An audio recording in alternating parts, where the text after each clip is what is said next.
Bueno, pues ya estamos en tiempo.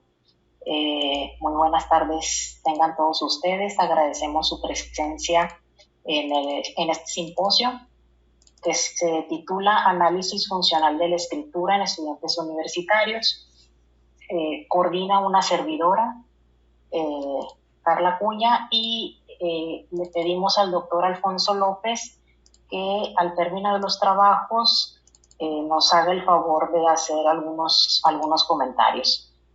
Antes de iniciar quisiera dar un pequeño resumen de lo que sería este simposio y comentarles cuál sería la dinámica de trabajo para la sesión. Bueno, la escritura, de lo que se trata este simposio, como objeto de estudio ha sido analizada por distintas disciplinas de conocimiento, cada una de ellas analizando cierta dimensión analítica. Desde una aproximación psicológica y partiendo particularmente desde una perspectiva funcional, el análisis de la escritura consistiría en describir y eventualmente poder explicar las circunstancias que regulan el episodio de escritura, más allá, obviamente, de las características del producto que se elabora, que es mucho de lo que se ha enfatizado en los trabajos sobre escritura, el producto. Estas circunstancias del episodio están conformadas, o estos factores que conforman el episodio son la conducta del escritor, las características de aquello que se escribe, el potencial lector que entrará en contacto con lo escrito y los criterios que se deben cumplir. El presente simposio tiene como objetivo aportar evidencia empírica acerca de algunas relaciones paramétricas que nos permitirían conocer cómo se van configurando y transformando los distintos episodios de escritura para un desempeño escritor adecuado o pertinente a los criterios explicitados a lo largo de las trayectorias académicas de los estudiantes universitarios. Particularmente en la formación de los futuros profesionales en las distintas disciplinas científicas, la escritura no ocurre en aislado. Esto también es una práctica recurrente en investigación, trabajar solo con la conducta de escribir, sino también se exhiben e intercalan otras conductas lingüísticas como leer, hablar, observar, entre otras. Es por ello que el análisis de los modos lingüísticos se vuelve relevante en el contexto de la formación científica, creemos, para dar cuenta de a cuáles son los factores que probabilizan que en un episodio de enseñanza-aprendizaje se cumpla o no con los criterios explicitados y el nivel funcional de contacto del alumno con los referentes. Generar una tecnología educativa para el auspicio de las condiciones idóneas de entrenamiento de estas habilidades y competencias de la escritura es un asunto que creemos está pendiente desde el marco de teoría de la conducta y hacia allá se dirigen nuestros esfuerzos. Los trabajos que se presentarán a continuación son de estudiantes de posgrado que están trabajando en esta línea de investigación. El primer trabajo que se presentará es el papel funcional y morfológico del criterio, análisis del ajuste lectoescritor, que será presentado por Alfredo Hernández de la Universidad Autónoma de México. Posteriormente se presentará el trabajo titulado El papel de la instrucción en la escritura, su revisión y corrección con universitarios, presentado por Yamné Dávila de la Universidad de Sonora. Y por último, el trabajo Consideraciones metodológicas para la evaluación de las competencias orales y escritas, que será presentado por Eduardo Fernández. Lo que haremos es dar 15 minutos, si les parece, para las presentaciones. 15 a 20 minutos, tenemos bastante tiempo para las presentaciones y al final pasaremos, después de los comentarios del doctor López, pasaremos a una sesión, si gustan, de preguntas y respuestas. Entonces, cedo la palabra a Alfredo para que inicie. Ya puse la opción de compartir, ¿no? Recording in progress. Ok, muchas gracias, doctora. Bien, muy buenas tardes, colegas. Es un gusto poder saludarlos y presentarles el trabajo titulado, como ya mencionó la doctora, el papel funcional y morfológico del criterio, análisis del ajuste lectoescritor. Ok. Bien, la lectura y la escritura pues, son habilidades fundamentales en el caso de la educación superior, como ya mencionaba en la introducción la doctora, ¿no? En este contexto, su importancia está dada por los momentos críticos de la formación universitaria. En un primer momento, se pueden ubicar vestigios de esas habilidades, desde tomar notas en el cuaderno, entregar tareas, reportes escritos, hasta generar una tesis y, en casos muy específicos, que dicha tesis, producto del trabajo escrito, se convierta a su vez en un artículo. Es por ello que distintas aproximaciones teóricas han intentado dar cuenta de estas habilidades, que desde luego cada una con distintos niveles analíticos, pero todas ponen el foco de interés en el análisis de estas habilidades, ¿no?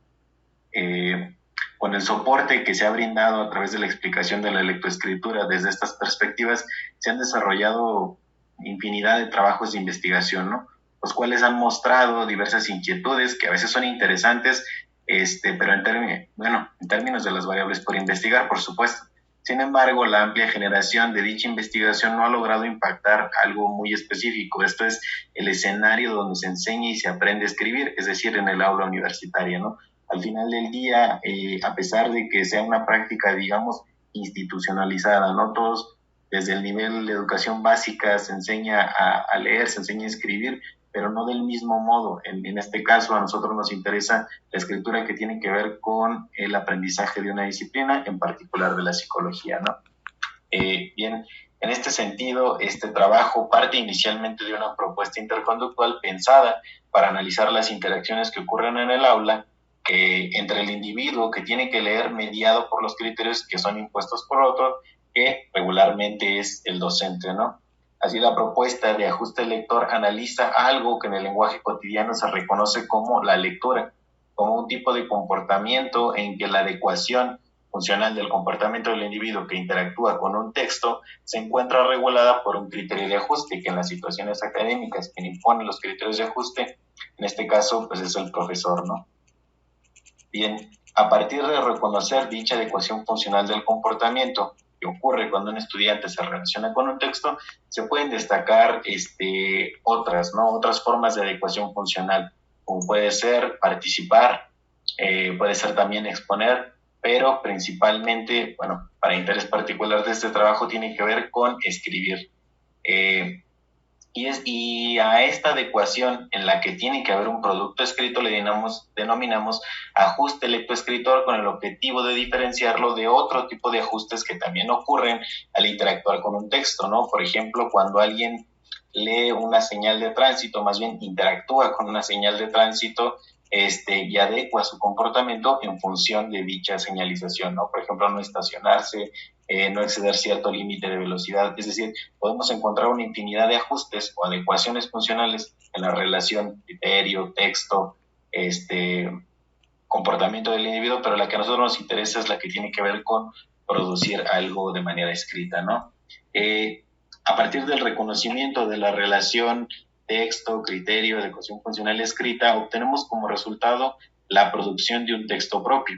En este sentido, es posible identificar un primer componente de ajuste lectoescritor a través del cual diríamos que cotidianamente se lee y se escribe, ¿no? Hay un criterio, hay un texto con el cual relacionarse, y a partir de esta relación, pues, logramos producir un texto propio, ¿no? No obstante, el ajuste lectoescritor llega a ser algo más complejo si consideramos que a partir de la producción de un texto propio también podemos interactuar del mismo modo a partir de un criterio nuevo o del mismo criterio que inició todo este episodio, ¿no? Para producir un texto propio modificado. Y en este sentido, recalcamos aquellas frases que tienen que ver con que un producto siempre es perfectible, en particular un producto escrito, ¿no? Entre más y más veces le leamos, podemos implementar nuevos criterios o considerar los propios criterios que originaron su ocurrencia para seguir haciendo modificaciones al trabajo, ¿no? De esta manera queda por preguntarnos si un criterio que ocurre morfológicamente igual, que es el mismo, al estar presente en la adecuación funcional de un nuevo texto, es decir, es el mismo criterio morfológicamente, pero funcionalmente tal vez no lo es. Este cuestionamiento es muy similar a cuando justamente hacemos un trabajo de investigación, ¿no? Lo hacemos con un objetivo, corremos los datos, vamos graficando, pero al momento de intentar organizarlo, particularmente de manera escrita en una presentación como de esta naturaleza, es cuando decimos, híjole, creo que debo cambiarle tales y cuales cosas, ¿no? En este sentido, el objetivo de la investigación, vamos a hacer así para el ejemplo, pues, es el mismo, pero cuando lo estamos preparando de manera escrita cambia. Entonces ahí surge la pregunta de qué pasará, es morfológicamente el mismo, pero funcionalmente adquirirá una nueva función en toda esta configuración de episodio de ajuste lectoescritor. Bueno, pues fue con estas consideraciones que el presente trabajo evaluó los efectos de variar y modificar la presentación del criterio en el segmento inicial. No le vayan a decir a nadie, pero nada más con objetivos de la presentación, le vamos a decir el segmento de escribir y el segmento final del ajuste lectoescritor, que igual diríamos cotidianamente es reescribir el texto, ¿no? Y hago estas acotaciones porque parte del objetivo de la línea de investigación y de muchas otras que reconocen pues al interconductismo como una teoría que brinda suficiente soporte para analizar este tipo de interacciones, han sido enfáticos en que no podemos analizar falsos problemas vinculados con palabras que vienen del lenguaje cotidiano, ¿no? Por eso digo, nada más con objetivos de presentarlo, lo decimos así, pero realmente estamos analizando un episodio con ciertos componentes, ¿no? Ahí cerramos el paréntesis. A continuación se muestra un ejemplo de un ensayo de congruencia, que fueron los que se emplearon en esta tarea, ¿no? Los participantes debían escribir una definición a partir de 3 ejemplos que compartían características similares. Si los participantes realizaban la definición colocando al menos una característica incluida en los ejemplos, se calificaba como correcto el ensayo, ¿no? Y aquí podemos ver subrayadas las distintas características que componen a los ejemplos. Pues en este caso es particular con el concepto de castigo, ¿no?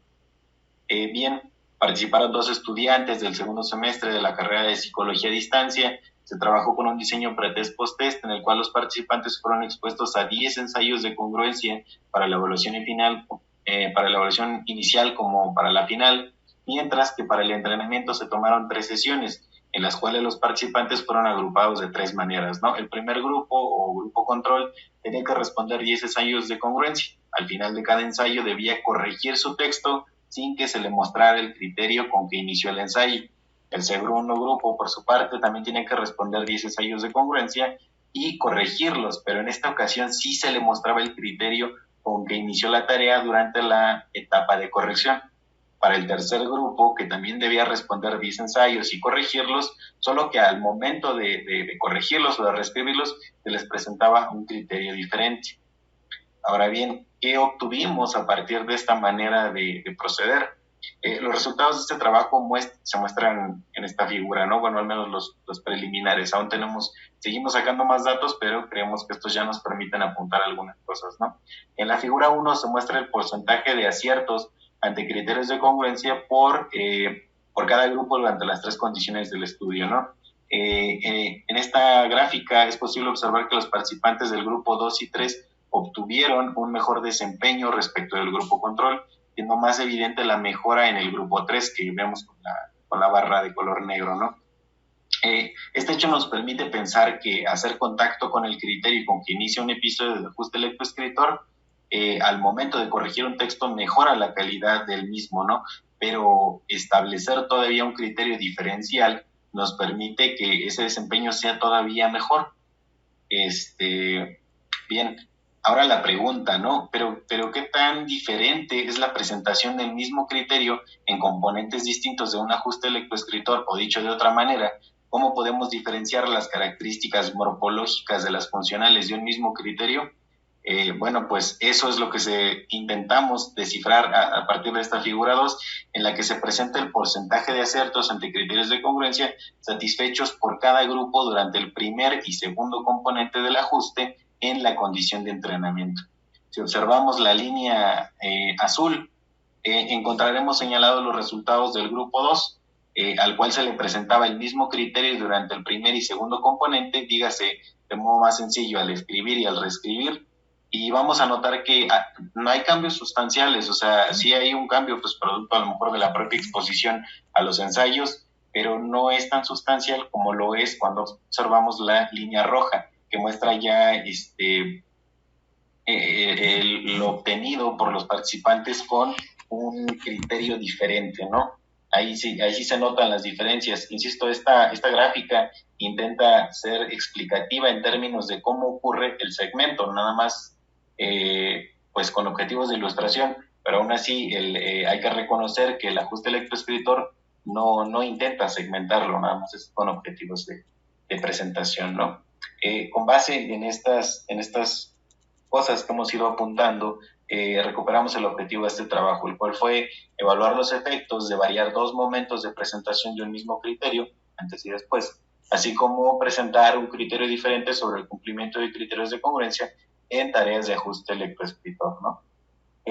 Las conclusiones. La primera, y es la que ya apuntábamos un poco, es que la morfología del criterio parece jugar un papel determinante en los cambios funcionales que existen en la adecuación funcional del comportamiento del ajuste lectoescritor. Nosotros pensábamos en un momento que el criterio, a pesar de que morfológicamente es el mismo, pero si se presenta en momentos diferentes, funcionalmente tiene cambios, ¿no? O sea, la primera exposición que muchos de ustedes y mis colegas que van a presentar a continuación, la primera exposición que hicieron es diferente de la que van a realizar en estos momentos, ¿no?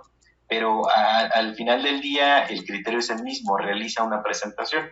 En este trabajo, al menos los datos que tenemos en relación con la morfología y la función del criterio, pues parece apuntar, al menos en el caso de tareas de ajuste lectoescritor con criterios de congruencia, la morfología juega un papel determinante en términos de la adecuación funcional que existe en un ajuste de esta naturaleza, ¿no? Estos datos sugieren o son consistentes con otros que reportan sobre que a mayor explicitación del criterio mejora el desempeño, en algunos casos de quien le escribe, pero también de quien participa, de quien expone, etcétera, etcétera, ¿no? Es decir, entre más precisa vaya siendo la instrucción y más veces tenga contacto el estudiante con el propio desempeño, con la instrucción y la relación desempeño esperado, desempeño mostrado, pues mejor va a ir siendo la satisfacción de criterios, ¿no?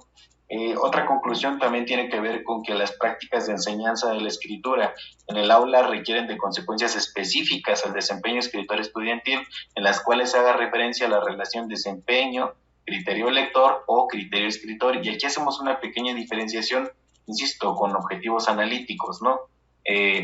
Con que no podemos seguir replicando los errores de la educación básica cuando a los estudiantes les dicen lee el texto y a continuación escribe, pero es el mismo criterio, ¿no? O sea, tenemos que ser un poquito más específicos en términos de qué se debe hacer, déjenme decirlo así, en el episodio en que solamente se lee y se escribe y en el episodio en que se relee y se reescribe, ¿no?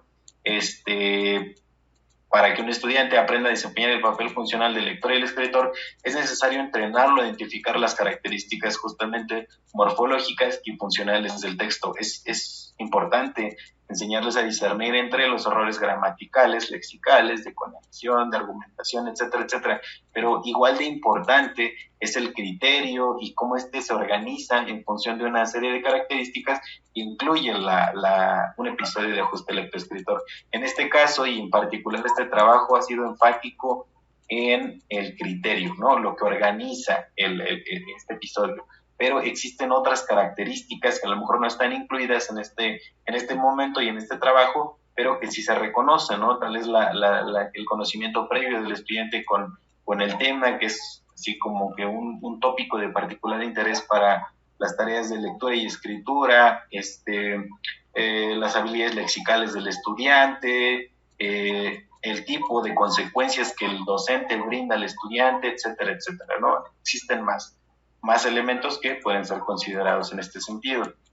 Esta forma de entrenamiento propicia la satisfacción de criterios funcionalmente más complejos, hecho que se coteja en otros trabajos sobre ajuste lectoescritor.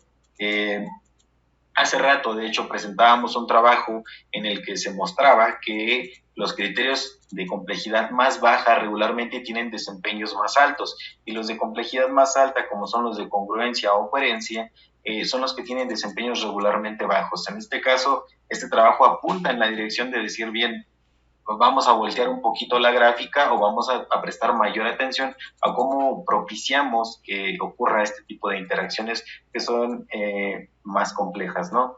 Finalmente, el ajuste lectoescritor aporta posibilidades para analizar el tránsito de ser regulado por alguien más a ser el propio lector y escritor, ¿no? Al final del día decía, existen muchas propuestas para fomentar las habilidades escritoras y lectoras, pero todas tienen, por supuesto, todas con diferentes niveles analíticos, pero todas tienen en común que se busca esto, ¿no? Que sea el propio estudiante o el propio individuo quien sea capaz de leer y escribir, ¿no? No me queda más que agradecer por su atención. Muchas gracias, Alfredo. Cedemos entonces la palabra a Yamne Dávila. Gracias, maestra. Voy a compartir. Les pido nada más me digan cuando ya la puedan ver. Ya. Listo. Muy bien. Bueno, antes que nada agradecer a los presentes. Mi nombre es Yamne Saraí Dávila. El día de hoy voy a presentar el trabajo titulado El papel de la instrucción en la escritura, su revisión y corrección con universitarios, trabajo que fue elaborado en el Laboratorio de Ciencia y Comportamiento Humano de la Universidad de Sonora. Bueno, ¿los universitarios escriben? Fue la pregunta que dio el punto de partida al presente trabajo.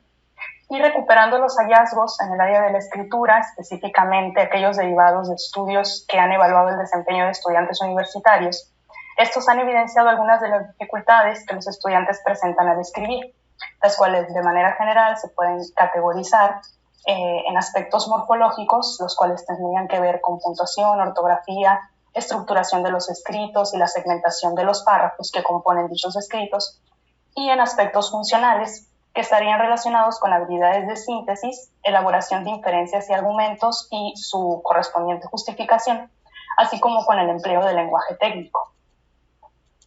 En el presente trabajo recuperamos la relevancia del escribir específicamente para la formación profesional, ya que consideramos que elaborar textos que satisfagan criterios disciplinares constituye un repertorio indispensable para la formación de profesionales. Esto ya que en diversos trabajos se ha señalado que funge como un medio y modo tanto para delimitar y formular problemas, así como para generar soluciones a los mismos. Y un aspecto relevante de la escritura en el ámbito científico es que los usos del discurso se circunscriben a la disciplina dentro de la cual dicho discurso se genera, es decir, dicho discurso en términos de pertinencia o coherencia se da dentro de la disciplina o en función de criterios que norman esa disciplina. Desde la psicología, el análisis del escribir, específicamente de acuerdo con una lógica de campo, contempla a un escritor en el cual pues hay historias de contactos con el referente, es decir, con aquello acerca de lo cual escribe, sus habilidades y competencias lingüísticas y auspiciadores conductuales como son preferencias y tendencias.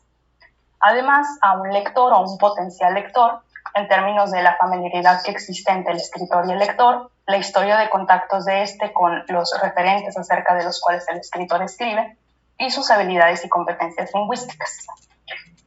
Como mencionaba, hay un referente, es decir, aquello acerca de lo cual se escribe, y hay variaciones en en términos de características textuales y funcionales. Hay factores situacionales como condiciones de la situación en la que escribir ocurre, y se cumplen criterios por una parte de dominio y por otra de ajuste. Ahora, pues recuperando un poquito de qué se trata el trabajo, es necesario ahondar un poco acerca del control instruccional. En la literatura se ha recalcado la importancia de investigar los efectos de este como un determinante de la conducta, ya que una misma instrucción puede ejercer un control diferencial en la ejecución de los individuos, o bien una misma instrucción simplemente presentada en momentos diferentes también puede generar ejecuciones distintas en un mismo individuo. En la literatura, dos variables importantes han sido la presencia y la precisión de las instrucciones en cuanto a que logren auspiciar desempeños efectivos, y esto ha ocurrido incluso en ausencia de reforzamiento, pero una variable relevante es que se especifique de manera precisa la respuesta que se requiere. Asimismo, las instrucciones poco precisas pueden llegar a auspiciar la presencia de errores frecuentes e incluso generar insensibilidad a las contingencias o consecuencias. En estudios que han analizado los efectos diferenciales entre instrucciones y consecuencias, se ha reportado que los individuos suelen ajustar su comportamiento en función de las instrucciones, aun cuando las contingencias o consecuencias no se correspondan con lo que me está diciendo la instrucción que haga, lo cual indicaría una relevancia de las mismas en el control de la conducta.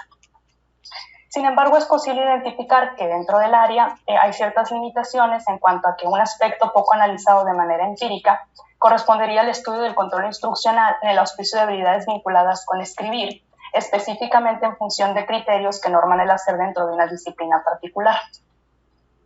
En ese sentido, se derivó el objetivo del presente trabajo, el cual fue evaluar el efecto de dos condiciones de instrucción en la elaboración, revisión y corrección de un resumen que se elaboró a partir de la lectura de artículos de investigación con una muestra de estudiantes universitarios.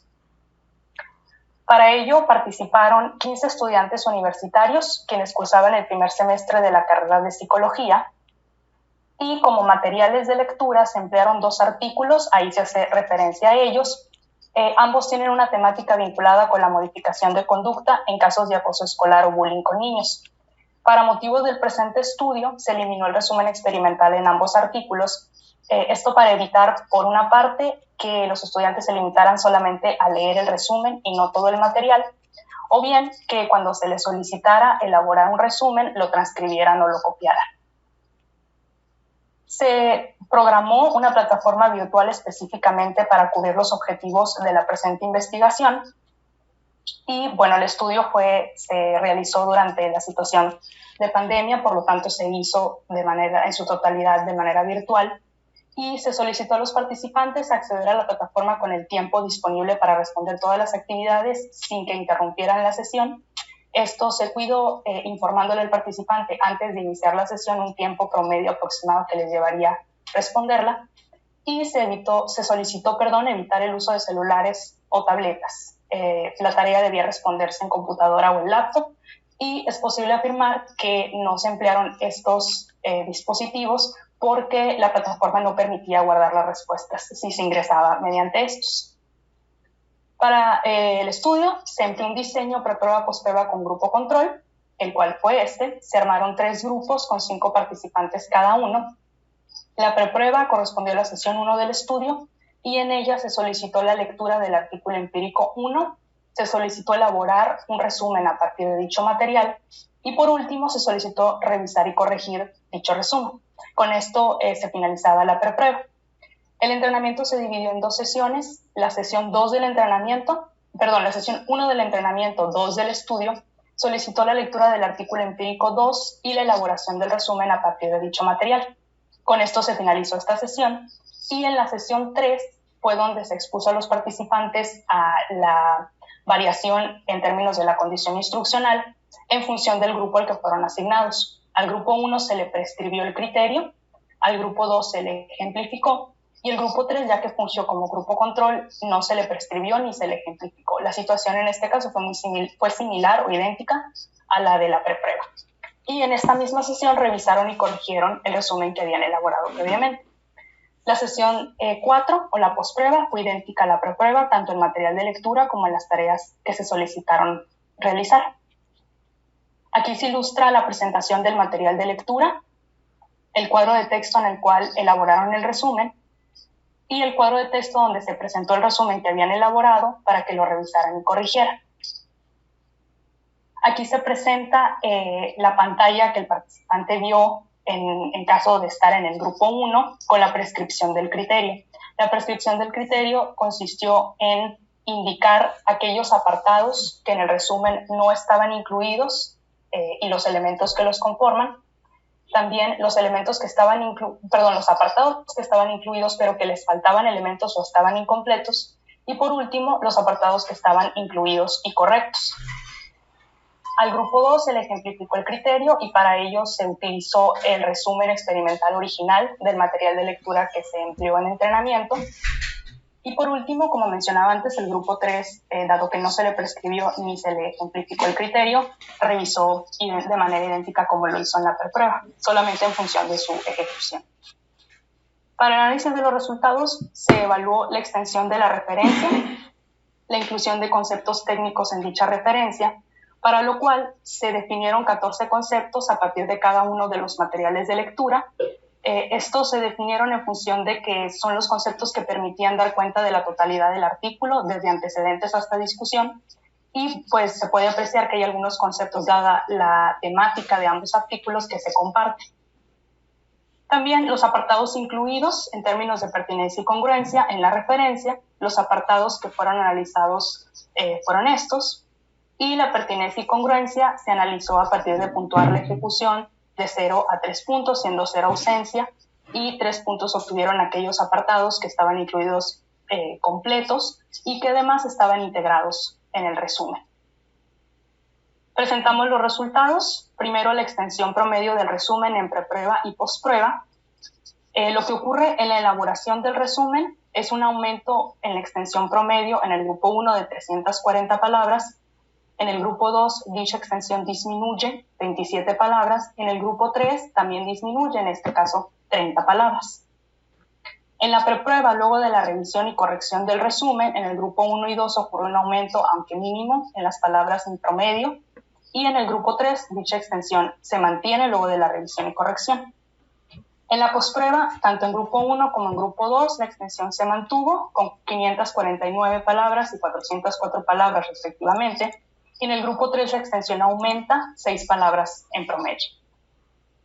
En cuanto a la inclusión de conceptos técnicos, en la elaboración del resumen ocurre un aumento de 29 puntos porcentuales en el grupo 1. En el grupo 2 también ocurre un aumento, en este caso de 14 puntos porcentuales, y en el grupo 3 se observa que dicho porcentaje se mantuvo en preprueba y posprueba con 14%. En la preprueba, luego de la revisión y corrección del resumen, en todos los grupos el porcentaje de conceptos incluidos se mantuvo con 14, 29 y 14 respectivamente. Y en la posprueba se observa que dicho porcentaje se mantuvo en el caso del grupo 1 y grupo 2 con 43% en ambos, y en el grupo 3 dicho porcentaje aumentó 7 puntos. En cuanto a la pertinencia y congruencia, en la elaboración del resumen en preprueba y posprueba, en el grupo 1 el porcentaje de ejecución aumentó 16 puntos porcentuales, en el grupo 2 igualmente con la misma cantidad de puntos, y en el grupo 3 se mantuvo con 33%. En cuanto a la preprueba, luego de la revisión y corrección, en el grupo 1 y grupo 3 el porcentaje se mantuvo, mientras que en el grupo 2 hubo una disminución mínima de 1 punto porcentual. En la posprueba, luego de la revisión y corrección, el porcentaje en el grupo 1 se mantuvo con 44%, y en el grupo 2 y 3 hubo un aumento mínimo de 1 y 2 puntos porcentuales. En la siguiente tabla se presentan las prácticas de revisión y corrección en preprueba y posprueba. La columna de RC presenta si ocurrió la revisión y corrección o si se hicieron modificaciones al resumen, y dichas modificaciones fueron categorizadas como morfológicas y funcionales. Las morfológicas eran añadir comas o palabras o frases, pero que no modificaran el resumen en términos de la pertinencia y congruencia. Las que sí lo hacían fueron categorizadas como funcionales. Se observa que en el grupo 1, en el caso de los dos participantes que revisaron y corrigieron en preprueba, ya no lo hicieron en posprueba, mientras que en el grupo 2 ocurre que si bien aparecían en preprueba, luego ya no. En el caso del participante 8, que no revisó y corrigió en la preprueba, sí lo hizo en la posprueba. Y en el participante 9, que ya revisaba y corregía en la preprueba, observamos que en la posprueba aparecen correcciones funcionales. Y por último, en el grupo 3, en el participante 12 y participante 13, ocurre que si bien en preprueba no revisaron y corrigieron el resumen, sí lo hicieron en posprueba. Bueno, para iniciar la conclusión, a partir de los presentes resultados, recuperamos los desempeños en escritura de los estudiantes que ingresan a un programa de licenciatura en psicología, y es posible identificar que se presenta un escaso empleo del lenguaje técnico al elaborar un resumen a partir de materiales de corte empírico, y además se presentan deficiencias de las posibilidades de elaborar por escrito los apartados, es decir, en términos de parafrasearlos. Y además es importante señalar la ausencia de prácticas de revisión y corrección en los productos escritos, es decir, en la mayoría de los casos los estudiantes no los modifican. En cuanto a las condiciones de instrucción y los efectos que tuvieron en la elaboración y en la revisión y corrección, en la elaboración del resumen, es posible apreciar que las variaciones en la condición de instrucción propicia desempeños diferenciales, particularmente en la elaboración de una referencia escrita, ya que el cambio más evidente ocurre en que elaboran unos mejores resúmenes aquellos participantes que fueron expuestos a una condición de prescripción y de ejemplificación. Sin embargo, es importante considerar que una condición de instrucción logra modular el desempeño en función de las habilidades y competencias disponibles, y además que la disposición de una o de otra debe contemplar cuáles habilidades y competencias se pretenden auspiciar. En cuanto a la revisión y corrección del resumen, las correcciones o modificaciones en el resumen que ocurrieron con mayor pertinencia y coherencia luego de ser expuestos a la condición instruccional ocurrió en el caso de prescripción y ejemplificación cuando se les compara con el grupo control. Sin embargo, viendo esta variabilidad que hubo en lo que ocurre con si aparecen o si disminuyen, no sería apropiado afirmar que el exponer a los participantes a las condiciones de instrucción resulta suficiente para que estos se habiliten para revisar y corregir. Al respecto, para el diseño de situaciones de enseñanza-aprendizaje para la formación de profesionales, recuperamos la propuesta del modelo de interacción didáctica, el cual define la interacción didáctica como el intercambio recíproco entre sujetos, docente y estudiante, y aquellos objetos, eventos o situaciones referentes definidas en condiciones por el ámbito disciplinar, de dominio disciplinar y por el ámbito de desempeño.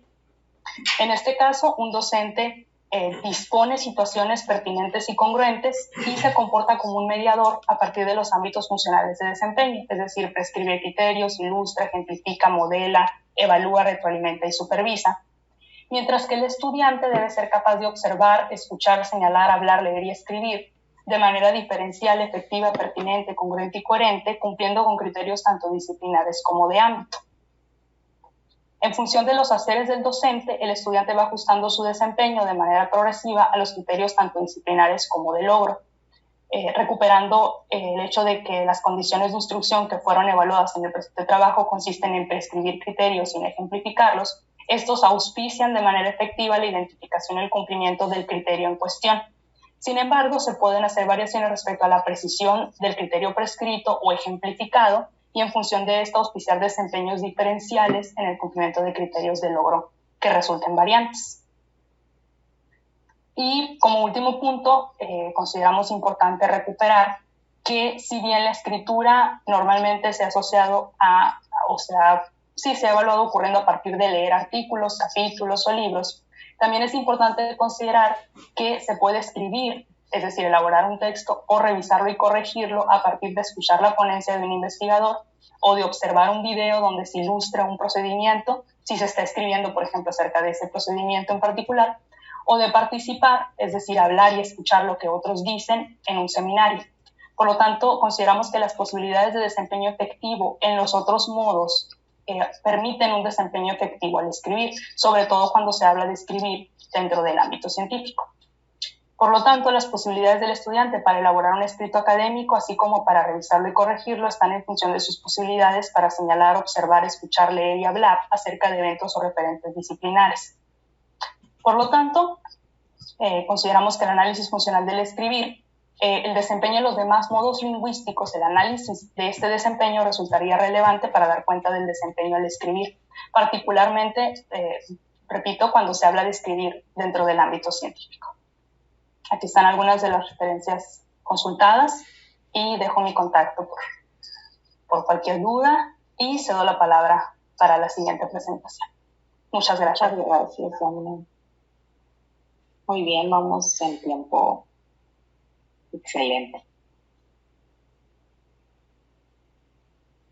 Bueno, adelante, Eduardo. Muchas gracias, doctora. Buenas tardes a todos. Me presento, soy Eduardo Fernández Nava.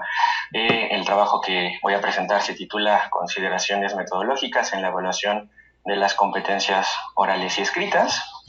Bien, para comenzar, me gustaría hablar de manera muy general acerca de las dos perspectivas, digamos, generales en las cuales se ha abordado el lenguaje, ¿no? Que Pérez, Salmonacid y Quiroga categorizan en estas dos perspectivas. Primero, como producto, que aquí estaríamos interesados en hablar o analizar las reglas de construcción del lenguaje, y como práctica, que nos interesaría entonces estudiar los usos lingüísticos, qué se dice, en qué circunstancias, con qué resultados, etcétera. En este sentido, desde la psicología podría ser esta la forma en la cual nosotros abordemos el fenómeno en general del lenguaje.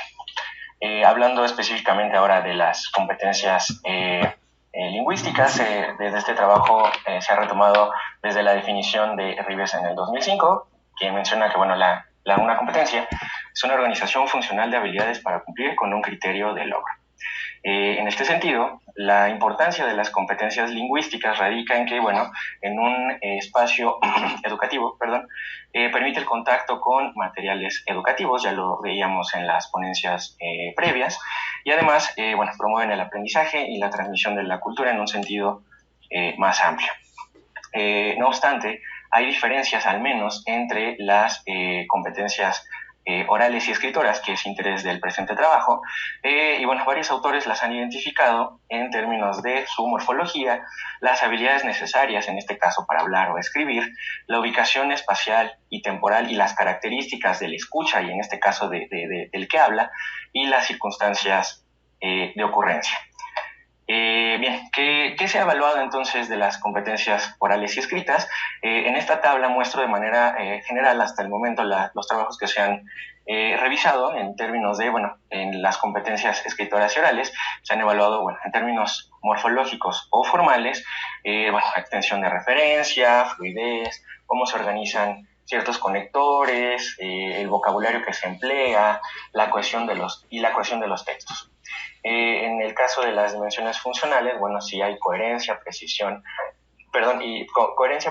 y congruencia, si se conoce para quién estamos escribiendo, el tipo de conectivos o de relaciones que se elaboran a partir de un escrito, o la elaboración de ejemplos. En el caso de las competencias orales, tenemos que en términos, dimensiones formales, se han evaluado la articulación de sonidos, si hay muletillas, la pérdida de sonidos o conectores o incluso autocorrecciones. En el caso de la dimensión funcional, se ha evaluado tanto el nivel de desligamiento como el cumplimiento de criterios formales y funcionales en el caso de exposiciones escolares. En este sentido, la justificación de este trabajo es de tipo metodológica.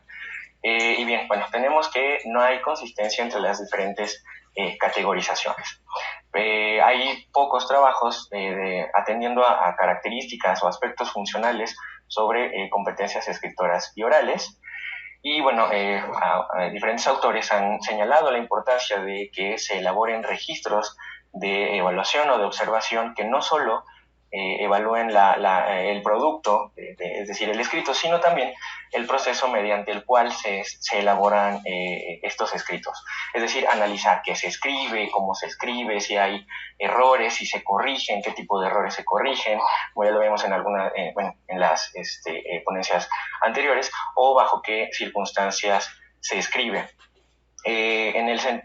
Hablando de las competencias orales, algunas se han evaluado mediante rúbricas en exposiciones orales con categorizaciones que algunas veces son subjetivas, como habla lento, habla rápido, habla bien, la velocidad es buena o mala, etcétera.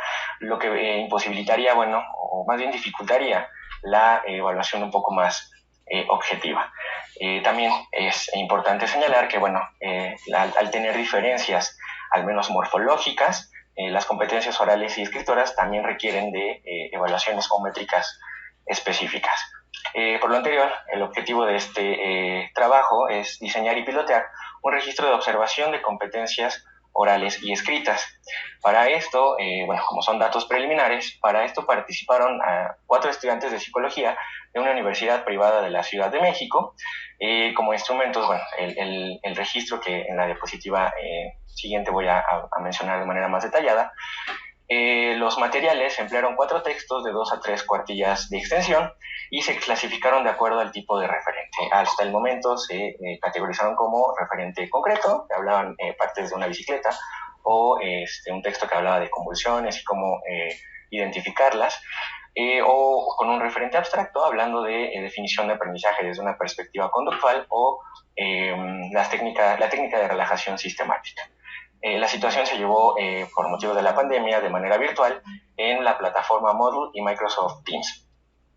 En esta diapositiva se observan las categorías que hasta este momento hemos estado trabajando para identificar, para observar competencias orales y escritas. Las dividimos en formales y funcionales. En las categorías formales, hay algunas que se comparten, que comparten las competencias escritoras y orales, como la extensión de la referencia, el tiempo de esta referencia, los errores de redacción en el caso de las competencias escritoras, y en las orales encontramos errores de articulación, si hay redundancia en los escritos o en la parte oral, y el uso de vocabulario, que hasta este momento se han identificado sustantivos, verbos y preposiciones. En las dimensiones funcionales hablamos de relaciones que que elaboran los participantes dentro del texto, si hace referencia a otros elementos o si hay coherencia o congruencia, hablando específicamente, en el caso de la congruencia, elaborando ideas exclusivamente de la temática, o congruencia que se correspondan los escritos cuando se describen propiedades del referente del escrito, para no confundir con los criterios de ajuste. El procedimiento consistió en 2 sesiones, de manera, se le daba 2 textos en cada sesión a los participantes, se conectaban se dieron de alta en la plataforma Moodle y se les daba la siguiente instrucción: lee el siguiente texto sobre el texto que les hubiera tocado en ese momento y escribe sobre lo que leíste para que otro compañero se entere. Abajo de esta instrucción se encontraba una caja de texto en la cual los participantes podían escribir. Al finalizar esta instrucción, el escrito, se le daba la instrucción para la referencia oral con base en el texto que leíste. Platíquemelo de manera verbal, como si se lo estuvieras platicando a un compañero. Esto se videograbó con permiso del participante, y posteriormente se hizo el análisis de datos, se hizo un análisis individual de estas competencias. En el caso de las competencias orales se hizo la segmentación por ideas de los textos, y en el caso de las competencias, es al revés, en el caso de las competencias escritoras se segmentó por ideas, y en el caso de las competencias orales se hizo una transcripción de la referencia. Los resultados que se mostraron a continuación, se hizo un consenso mediante 3 observadores. Y bien, los resultados que se muestran hasta este momento son preliminares.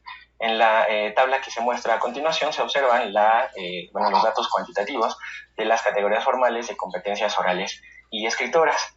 De manera general, podemos observar que en la extensión, de los 2 tipos de competencia, la competencia oral produjo una extensión más larga, es decir, los participantes hablaron más.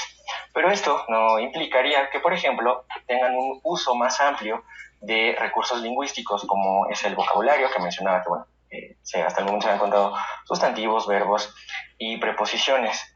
Si hacemos o destacamos los datos, de manera individual por los participantes, no encontramos un patrón específico respecto a su desempeño, respecto a los errores de redacción, a los errores de articulación o de redundancia que se presentaron. Esto puede deberse o podríamos inferir que el texto o el tipo de referente que se estuvo manejando no tuvo un efecto, es decir, el que podríamos categorizar como más difícil, no se mostró ese efecto, ¿no? Porque estaríamos hablando entonces de que al menos hasta este momento se permite identificar las competencias que los participantes están mostrando en este estudio. En la siguiente figura se observan las categorías funcionales de escritura. En las gráficas superiores se observa los resultados de coherencia y congruencia. Estas, como mencionaba en la parte del procedimiento, se segmentaron los textos por ideas, y de ahí se obtuvo el porcentaje de ideas coherentes y de ideas congruentes. De igual manera podemos observar que no hay un patrón específico, no hay un patrón claro en el desempeño de los participantes, particularmente con el participante 2 en las dos gráficas de arriba. No se observa porque, bueno, está, digamos, detrás del participante 4 y del participante 3, porque estos obtuvieron el 100% de las ideas que se dividieron, congruentes y coherentes. En el caso de las gráficas inferiores, se observan las categorías de relaciones y de referencia a otros elementos. En estas dos se obtuvo solamente, bueno, obteniendo la cantidad total de elaboración de ideas en la elaboración de relaciones o de referencia a otros elementos. De igual manera no podemos observar o no se muestra más bien un patrón específico en la elaboración de estas categorías. En la figura 2 se observan unas gráficas que comparan el desempeño de los participantes en las categorías funcionales, escritoras y orales. Como lo mencionaba en la tabla 1, la referencia oral fue la que mostró una extensión mayor, pero aquí lo que observamos es que tanto en la elaboración de relaciones como en referencia a otros elementos se observa una frecuencia mayor si lo comparamos con las mismas categorías en las competencias escritoras. Particularmente en el caso del participante 3 en la gráfica superior derecha, observamos que tuvo una mayor cantidad de referencia a otros elementos en comparación con los otros participantes y la otra categoría. Esto, lo identificamos, dado que, como era el texto que hablaba de convulsiones, el participante refirió que había tenido contacto con esta temática porque había tomado un curso de convulsión, sobre cómo actuar en una convulsión. Finalmente, la discusión que hasta este momento hemos elaborado, las categorías que hemos propuesto hasta este momento han permitido hacer un análisis cuantitativo de dimensiones formales y funcionales, de competencias orales y escritoras. En este caso, el interés sería en términos de las dimensiones funcionales, que son muy pertinentes, pero también no hay que dejar de lado las dimensiones formales, como ya lo mencionaba al inicio. Estas dos partes son importantes, no tanto el producto, pero también la parte del proceso de elaboración de un escrito.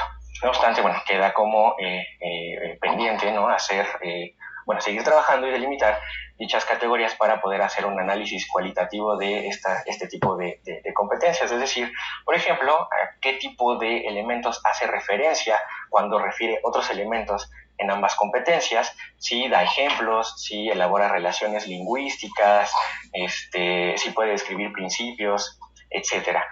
En este sentido, también consideramos hasta este momento que este registro o ver el desempeño visto a partir de estas categorías es pertinente para hacer un análisis del desempeño individual de competencias orales y escritas. También quedaría pendiente establecer niveles de ejecución en cada categoría, no nada más decir, esto fue, digamos, el desempeño, pero cómo hablaría o qué características tendría el desempeño de un buen escritor o un buen orador, obviamente atendiendo a características como ya lo mencionaban en otras, en las anteriores ponencias, acerca de para quién se va a escribir o para quién se va a hablar, bajo qué circunstancias, etcétera. Y también, realizar o analizar los datos como, a partir de una confiabilidad entre observadores. Bien, eso sería todo por mi parte. Muchas gracias por su atención. Gracias, Eduardo. Agradecemos la participación de todos los ponentes. Y Alfonso, ¿andas por ahí? Sí, aquí estoy. Estamos poniendo atención. Cedemos la palabra al doctor López. Bien, muchísimas gracias, Carla. Muchas gracias por la invitación a participar, ¿no?, con mis comentarios en el simposio. Buenas tardes a todos, en primer lugar a todos los asistentes. Creo que hay muchas cosas que decir, ¿no? De repente me quise poner a tomar algunas notas porque lo que mencionaban era muy relevante para un aspecto u otro, pues, de nuestro interés, que es principalmente el análisis de la escritura, ¿no? Y los tres trabajos creo que aportan muchas muchas cosas que es necesario reflexionar en lo que estamos haciendo con el análisis de la escritura. Ya sabemos que hay un interés por delimitar bien desde la psicología con una perspectiva interconductual qué es el escribir, cuáles son los factores que intervienen en ella, ¿no? Y dicho eso, bueno, estos trabajos abonan en ese sentido. Por ejemplo, en el trabajo primero de Alfredo, me parece súper importante lo que está haciendo con el criterio, porque en este momento existe una discusión respecto a qué tan independiente o dependiente es el episodio de revisión y corrección, ¿no? Y como lo están planteando aquí ellos, que además al menos aquí en la presentación no se nombra como tal, ¿no? Revisión y corrección, sino como otro, como si fuera un episodio distinto que abona a la discusión de lo que están presentando, pero es ellos mismos que espero no quitarle a la audiencia, ¿no? Unas preguntas muy interesantes. ¿Qué tan funcionalmente es distinto un momento del otro, por ejemplo? Eso me pareció súper interesante porque así como en el trabajo de ellos hay uno muy, muy parecido de Bereiter Escardamalia, donde los ponen a reescribir unos textos, pero con la idea modificada de manera muy extrema o un poco nada más. Y los autores encontraban que el texto modificado mayormente, dependiendo, decían ellos, de cómo lo habían escrito la primera vez, los autores por su formación argumentan ahí de la idea base que tenían, la claridad de lo que habían escrito, pues eran fieles, ¿no?, en la revisión y corrección. Entonces, ese tipo de estudios, y como el presentado aquí, suscitan una pregunta súper interesante. ¿No son en realidad dos momentos muy independientes?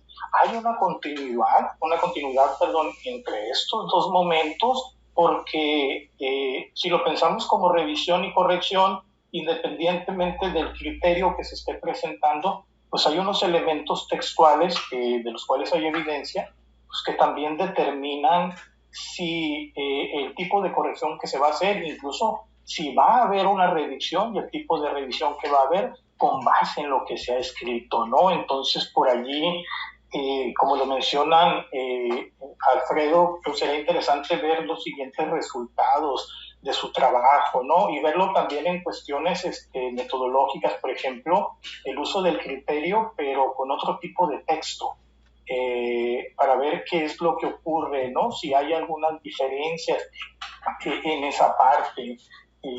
Muy padre. Y espero ahí con no haberle quitado alguna pregunta a alguno de los asistentes.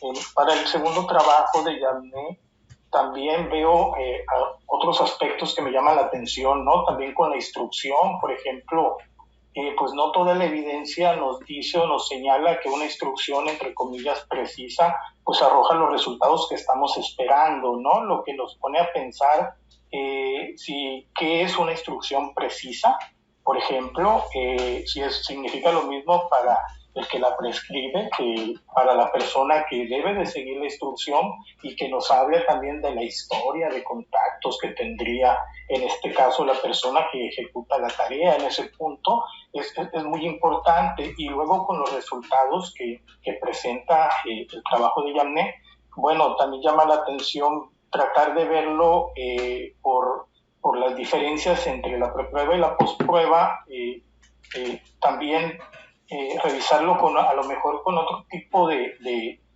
texto al final, ¿no? Porque trabajan con el primer texto y la preprueba es con el mismo texto, que diría el manual que así es, pero también queda la duda, ¿no?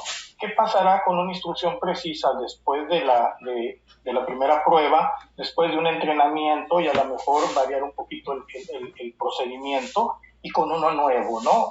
Para ver si la instrucción precisamente está jugando un papel importante. Eso para el segundo trabajo. Para el tercero, completamente de acuerdo, ¿no? Desde que la doctora Pacheco propuso en uno de sus trabajos, que es muy importante ya acordar, al menos desde nuestra perspectiva teórica, ¿no? Una manera de parametrizar las interacciones escritoras. Ha habido como una búsqueda al respecto, y en ese sentido ahorita me parece muy valioso lo que están presentando, ¿no? Y a la vez así con ganas de tratar de proponer más cosas. Por ejemplo, si seguimos con la idea de criterio, el criterio que están presentando en este trabajo es súper interesante, porque para la parte de escritura le están pidiendo que escriba para que lo lea un compañero, ¿no? Lo que en algún trabajo por allí de alfabetización de Winnet señala que, y que ya hemos visto en trabajos aquí también en nuestra área, pues promueven textos escritos que semejan el habla, ¿no? Entonces, los resultados son muy interesantes. Aquí a lo mejor pensar un poquito en otro tipo de criterio.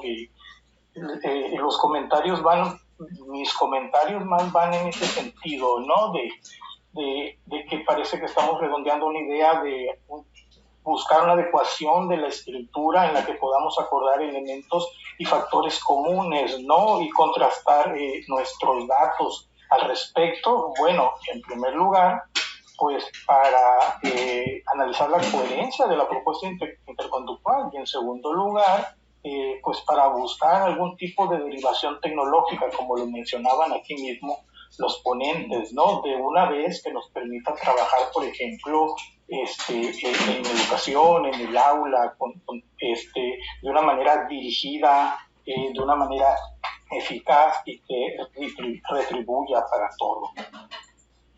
Porque esos serían mis comentarios generales al vuelo. No sé si dejo más preguntas. Creo que yo me emocioné bastante, ¿no? Con los trabajos, pero pienso que también se trataba de eso al estarlos escuchando. No se escucha, doctora. Muchas gracias, Alfonso. Sí, yo también estaba así como muy emocionada, ¿no? Si gustan, pueden a través del chat o también vía oral presentarnos algún comentario, alguna pregunta, sugerencia, queja. Alguien levantó la mano. Jimena Moreno, adelante. Hola. Hola, pues yo tengo una pregunta para Janet. Se me hizo muy interesante tu trabajo. A mí la verdad también me interesa mucho el tema de control instruccional, y sí tengo como que me quedaron muchas duditas en cuanto al método, pero yo creo que lo principal es que, bueno, y si entendí bien, los participantes hacían las correcciones de sus resúmenes como justo después de confirmarlos, ¿no? O sea, de enviarlos. Yo creo que, bueno, creo que más bien sería una sugerencia. Creo que sería muy interesante ver qué pasaría si hay una demora entre esos dos momentos. Creo que sería conveniente porque, bueno, yo me imagino como participante haciendo el resumen, y quizás yo lo corregiría o lo revisaría antes de enviártelo, o de otro modo pues diría, no, lo acabo de hacer, no tengo nada que corregir ahorita. Y yo creo que con una demora podrías ver el efecto de la instrucción, y dado que según entendí, como después de enviarte el resumen ellos no recibían alguna consecuencia del resumen en sí, sino que pasaban, ¿verdad?, luego a la corrección. Creo que al no haber consecuencia sí sería necesaria una demora para que puedas ver el efecto también. Eso como un momento o quizás una circunstancia aparte.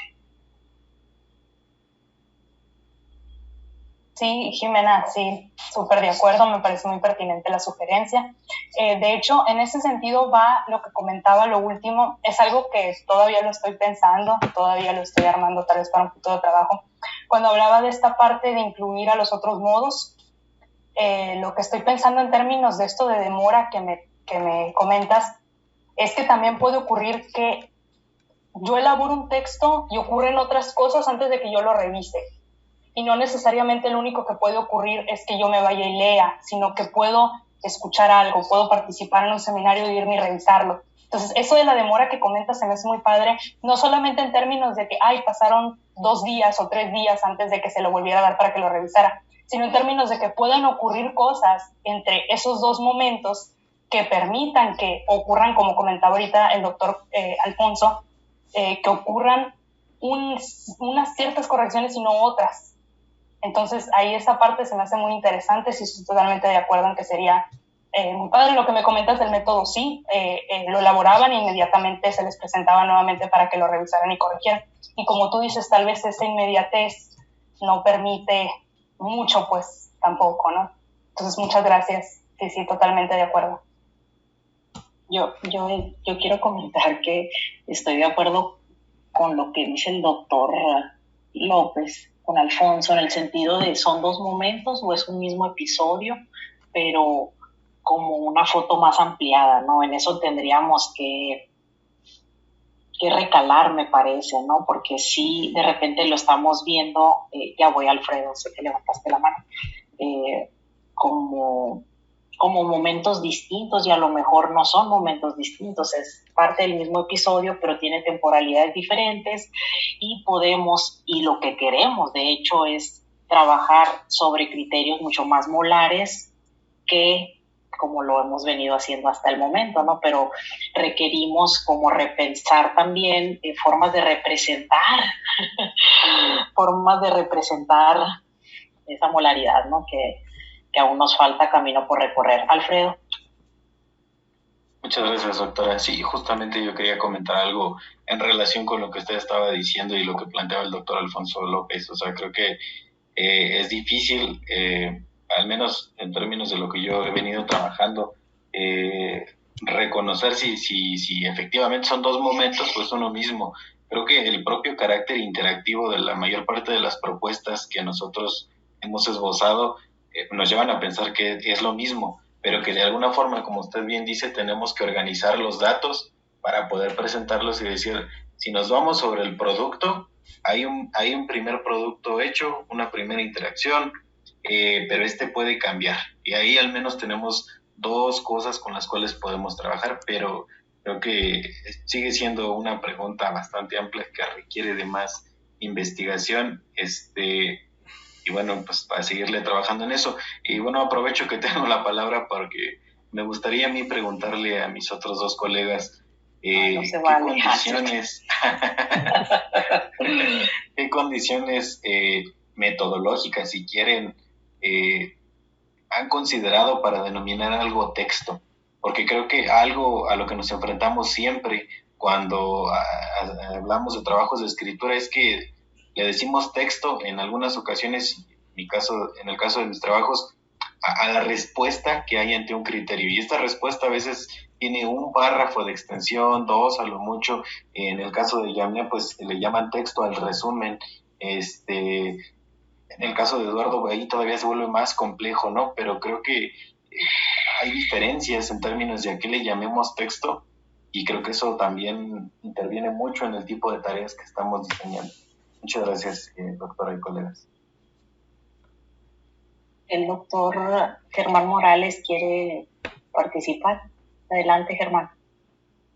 Hola, primero felicitar a los organizadores de la mesa. Me parece que es interesante, y sí, yo estaba notando cosas que sugiere lo que mencionaron. Creo que y los anotamos porque reconocemos que la tecnología, que en algún momento así fue visualizada, la escritura como tecnología, facilita más cosas que si uno le apuesta a la memoria. Primero, reconocer que el reto de la investigación interconductual en el caso de la escritura es encontrar ese equilibrio del análisis de la escritura como proceso y no solamente como producto. Creo que en eso de alguna manera coinciden los 3 trabajos. Creo que por delante también hace falta, no lo vi, no discutieron sobre eso, a lo mejor ahorita opinan al respecto, el papel del dominio, o sea, que impide comparaciones genuinas. A mí me parece que muchos de los trabajos que se han hecho en escritura no son directamente contrastables, porque no es lo mismo escribir en psicología que escribir en literatura, que escribir en filosofía, que escribir en física o que escribir en el nivel educativo básico en el que estás literal, puede ser escuchando a la profesora y a eso le llaman dictado, o estar con el libro y a eso le llaman copiado. Parece que ahí hay un hueco que hay que ir cubriendo poco a poco, ¿no? Pensaba yo que incluso en el dominio, Eduardo puede reconocer que ahí se tienen que evaluar los aspectos tanto formales como funcionales. Recordaba yo que cuando hice la tesis de doctorado era en un formato europeo particular, pero a la hora de hacer el artículo era en formato APA. Y estoy hablando de criterios formales y sin embargo cambian de dominio a dominio. De repente APA ha homogeneizado los criterios, pero no son los únicos, hay otros. A la hora de escribir, hay otras tantas formas de citar, por ejemplo, ¿no?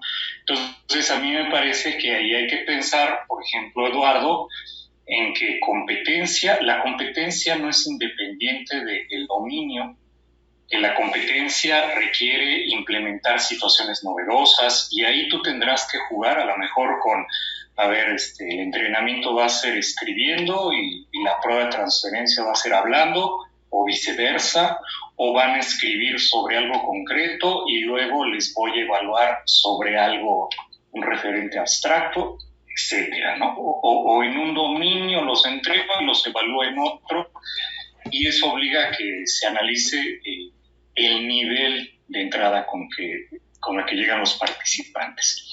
Finalmente, sobre la tecnología, yo creo que ahorita hay herramientas que permiten el análisis de la escritura en términos de proceso.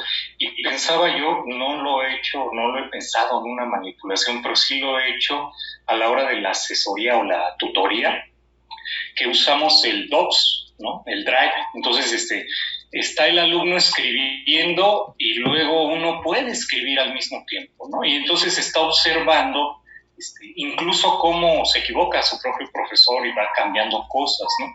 En tiempo real va observando esos cambios. Y yo hablaría quizás de cambios y no de errores, porque pienso que todo eso, al final del día, en retrospectiva, es el proceso de aprender a escribir, ¿no? Y que nadie nació sabiendo escribir, ¿no? Entonces, no sé si errores o correcciones sea lo apropiado, ¿no? Yo creo que es parte de ese proceso y momentos que hay que identificar de ese proceso. Y ya, no sé si tengan ustedes ahí alguna opinión o comentario respecto de esto. Muchas gracias. Gracias, doctor.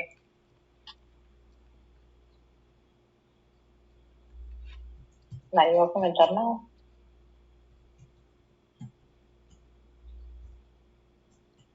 Yauné. Yo sí, pues, Luisa. Lo que pasa es que ya no veo muy bien dónde estaba la manita. Yo también quiero felicitar a todos los ponentes porque son trabajos muy interesantes. Evidentemente nos estamos enfrentando al estudio de problemas muy complejos, pero además problemas que hemos como no heredado, sino tomado de otras disciplinas. Entonces eso cuesta trabajo como darle la visión o el giro desde el punto de vista psicológico. Esto lo señalo porque Germán hizo un comentario importante, hizo varios comentarios, pero yo creo que ahorita en todos los trabajos de investigación sí tendríamos que tener como iniciar con el nivel de entrada de los alumnos, porque sobre todo a nivel universitario, damos por hecho que los alumnos tienen esas habilidades o capacidades o competencias. A la hora de hacer evidente su oralidad, su escritura, etcétera, pues sí se identifican algunas deficiencias. Entonces, sobre todo en trabajos de investigación, yo creo que es muy importante saber cómo entran, de qué características tienen estos alumnos, porque la evidencia es que son como procesos, a pesar de que la enseñanza es colectiva, son procesos muy, muy idiosincráticos. Y otro aspecto que quiero retomar del doctor Morales es que es difícil como estudiar, y que ya también lo decía el primer ponente. Ay. Alfredo, sí, ya lo encontré. Alfredo es que es un problema muy integral. Para la investigación yo creo que sí se vale pues hacer como disecciones, ¿no? Separar. En nosotros está como investigadores delimitar o segmentar, pero tener claro esa segmentación, porque bien lo decía, bueno, hasta dónde es todo, hasta dónde voy a llegar, y hasta dónde es el primer episodio, el segundo episodio. Yo creo que aquí el investigador debe de estar consciente qué es lo que va, pues sí, su unidad de análisis, en dónde lo va a cortar o segmentar, pero tener presente que es un proceso que está supeditado al dominio, a la habilidad, a la historia de reforzamiento, etc. Entonces, yo creo que estos trabajos dan luz por dónde podría ir tanto el entrenamiento como la evaluación y la explicación, pero a nivel psicológico, porque sí, a veces nos pasamos a otras disciplinas. Y finalmente yo creo que los productos que han estado presentando sí tienen que trabajarse, pero en algún momento podrían integrarse para dar cuenta de todo este fenómeno que es una verdadera maraña, por así decirlo. Gracias. Gracias, doctora. Sí, sin duda, ¿no? Definir, dice usted, la unidad analítica, ¿no? Dónde empieza, dónde termina, y que también tiene que ver con propósitos metodológicos de los diferentes estudios, pues también, ¿no?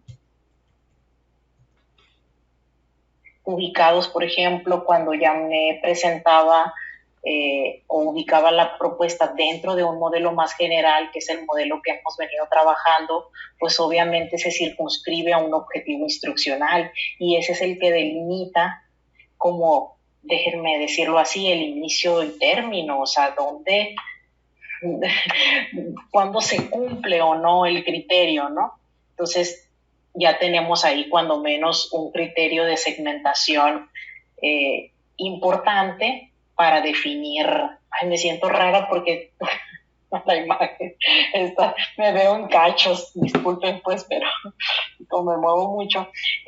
Pero sí, para nosotros creo que el modelo ha sido como ese respaldo teórico para de alguna manera guiar también esta unidad de análisis, ¿no? O sea, la definición de qué momentos, cuándo inicia, cuándo termina.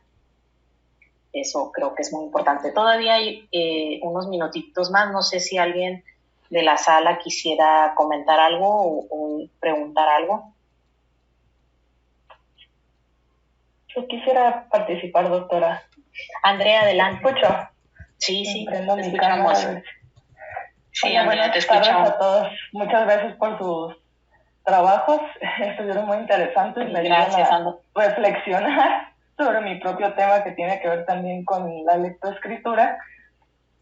Y me hace pensar, ahorita que estaban presentando, creo que por lo menos algo que rescaté de los trabajos es que se hace un énfasis en cómo es distinta las características morfológicas de las funcionales. Y creo que a veces utilizamos esta parte de características funcionales como un apellido que le ponemos a las cosas porque trabajamos en este modelo y no estamos siendo conscientes, y puedo utilizar esa palabra, de a qué nos referimos con funcionales. Y por ejemplo, en los trabajos que ustedes presentaron, me surge la duda, ¿por qué sería diferente poner un punto, una coma, de manera cualitativo a elaborar un resumen, porque si lo tomamos en cuenta, sí hay veces que una coma cambia el sentido de toda la oración, por así decirlo, ¿no? Entonces creo que en esa parte también nos hace falta, que a veces sentimos que ya eso ya quedó claro lo de la morfología y que esto es lo que no nos interesa completamente desde el área de la psicología, y lo que nos interesa es la parte funcional. ¿Pero a qué nos referimos con funcional? Cuando estamos hablando de, por ejemplo, creo que Alfredo comentó de las características funcionales del texto. ¿Qué son las características funcionales del texto? Realmente es a partir del producto y de la interacción del individuo con esas propiedades, podemos decir que hubo una interacción funcional o un ajuste funcional, por así decirlo, ¿no? Y me parece también que en esta parte, y gracias a sus ponencias me hizo reflexionar, que tenemos que precisar también es eso, y en específico con las tareas, ¿no? Y más cuando estamos trabajando en un área de comprensión de textos que tiene que ver con convención y que tiene que ver con el dominio disciplinar, pues tenemos que ajustar a eso también. Entonces, me parece muy interesante y muchas gracias por su trabajo. Los felicito. Andrea, muchas gracias. Ay, me dejaste así como pensándole muchas cosas con esto de... Sí, mira, bueno, yo nada más quería comentarte algo, Andrea. Para mí, o lo que hemos visto en nuestro grupo de investigación, tanto la morfología como lo funcional son importantes a nivel psicológico. No podemos desechar unas o menospreciar unas. Es cuando decía, es que la memoria, todo es memorístico, hay que hacer que los alumnos aprendan de manera significativa. Con esos comentarios como que degradaban a la memoria, cuando la memoria es un proceso fundamental y básico para dar pie al otro. Así nosotros pensamos que los aspectos morfológicos son importantes y que estos van a sustentar o de alguna manera dan cuenta de lo funcional. Yo creo que el mensaje no era que unos eran mejores que otros, sino hay que considerar a nivel psicológico los funcionales más que o sea, no hay que quedarnos solamente con errores ortográficos, haz de cuenta, sino hay que considerar que los aspectos psicológicos si hace referencia a aspectos concretos, si el participante tiene esa capacidad de integrar dos conceptos, ir más allá, pero definitivamente yo creo que los aspectos morfológicos te caracterizan ciertos procesos, pues. Yo creo que más bien es que los integres estos dos grandes aspectos y que no se demerita uno con respecto al otro. Esa es nuestra postura. Gracias, doctora. No sé si me permita nada más rápidamente, yo sí, sé que nos está acabando el tiempo. Sí, Andrea, adelante. Sí, entiendo, estoy completamente de acuerdo, doctora María Luisa, en que esta parte de los aspectos funcionales es fundamental. Precisamente se tiene que entender lo que es morfológico, poder llegar a la parte funcional, ¿no? Tal vez mi duda más bien es cómo estamos definiendo lo morfológico y lo funcional y cómo es distinto uno del otro. Tal vez eso es lo que a lo que estoy tratando de llegar. Ya, no, pues yo creo que eso cada investigador lo va lo delimita, porque si te fijas no hubo consenso en los trabajos. Sí. Pero algo que decía, doctora, es que a veces nos traemos categorías de análisis que están en otras disciplinas o que se han utilizado en otras disciplinas, o también, por ejemplo, nosotros desde un marco interconductual también nos traemos categorías y hasta parámetros utilizados desde otras perspectivas teóricas en psicología que tampoco necesariamente se corresponden con el marco teórico del que estamos partiendo, y eso también pues implica incongruencias, ¿no? Germán, ¿querías comentar algo? Tenemos un minutito todavía por ahí. Es que ya lo estaba escribiendo en función del tiempo, pero me parecía muy importante lo que decía Andrea, que no tenía el gusto de conocer. En efecto, me parece que no hay que confundir propiedad y función, ¿no? O sea, que nuestros análisis, también coincido con la doctora Cepeda, no deben de poner como opuestos, ¿no? La morfología y la función, ¿no? Finalmente se integran, pero sí tener claro la definición o los criterios que definen lo que es funcional de lo que es estrictamente formal, ¿no? A lo mejor hace falta afinar más eso y creo que pues es la propia definición de lo psicológico, ¿no? Gracias.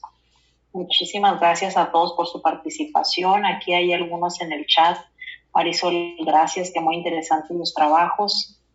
Que la mayoría dice la población analizada son estudiantes universitarios. No obstante, la universidad es un nivel ya avanzado de varios años de educación.